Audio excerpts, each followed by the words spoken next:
be one of the storms people always remember. Hurricane Ian makes landfall. This is absolutely by far the worst storm I have ever seen.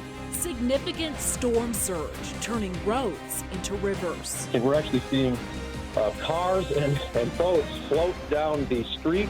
Powerful winds damaging buildings and knocking out power to more than 1 million people. Hurricane Ian now making landfall, and the wind is just ripping across Tampa Bay. Tonight, we're bringing you the latest from the ground as this powerful storm sits over the Sunshine State. And we start with the latest on Hurricane Ian and its path of destruction across the state of Florida. This is a live look from Daytona Beach, which is under a tornado watch as Ian makes its way to Florida's Atlantic coast. Ian made landfall this afternoon in southwest Florida, bringing with it an epic storm surge and winds topping 100 miles per hour. And tonight, more than 2 million people are without power, and officials say the city of Fort Myers is almost entirely in the dark. And while Ian is weakening as it moves further inland, officials say its impacts will be felt for weeks. So we want to give you perspective on just how big this storm is. Satellite images show the eye of the storm as Ian made landfall, and that 30-mile wide eye is roughly the same size as the Twin Cities in Minnesota. Let's get to tonight's team coverage. Chief Meteorologist Mike Nelson will have the latest on Ian's track in a moment. But first, let's go to ABC's Morgan Norwood on the ground in Tampa.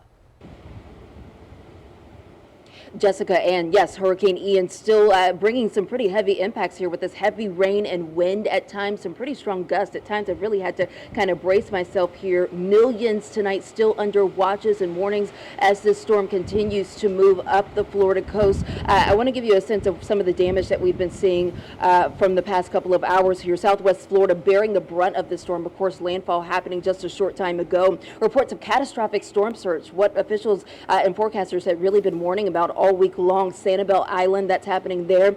Reports of boats completely washed away. In South Florida, at least 5 tornadoes. That is still a risk and a threat right now as we speak. And then there was flooding down in Key West. People there wading through waist-deep waters. And then we have the heavy winds. You can hear it right now on my microphone, still whipping at this hour. Gusts in Naples, get this, as high as 112 miles per hour. At one point, 152. That was when the storm was at its highest peak. Category 4 winds. Overall, the storm creating a path of destruction across Florida here. More than 2 million power outages. And yeah, it's incredible. And so, Morgan, have conditions noticeably changed between the time when Hurricane Ian made landfall and tonight where you are in Tampa? Yeah, and it's been pretty interesting here. You know, I honestly think, and I was talking to one of our meteorologists about this, I kind of feel like things have gotten a little bit worse at times, even though the storm has weakened significantly, now teetering between maybe a category 1 or 2, but we have had some intense wind gusts, and that's really been the main thing for us here in Tampa. The wind, the heavy rain, also getting in on a little bit of that storm surge. But of course, as day breaks tomorrow, we'll get a better sense of the damage here in Tampa and the surrounding areas. And that is incredible to watch. Thank you. And just take a look at this video captured by hurricane hunters flying into Hurricane Ian, knocked around by extreme turbulence. One of those on board describing it as the roughest flight of his career, saying he'd never experienced that much lateral turbulence or seen that much lightning. Chief Meteorologist Mike Nelson joining us now. And Mike, what conditions is Ian causing right now, and where is it heading next? Imagine a jet engine roaring, not just for a moment like in a tornado, but for hour after hour. That's the sound that people were hearing and continue to in Florida tonight as that storm is roaring through there. That is the tornado watch that's in effect as the swirling winds around the storm can inspire rotating thunderstorms that can cause tornadoes. This is the path expected over the next 2 days. It will go back out into the Atlantic and then come on shore near Charleston, and the rainfall is going to be incredible, anywhere from 5 to 20 inches of rain causing extreme flooding conditions. It will slowly weaken.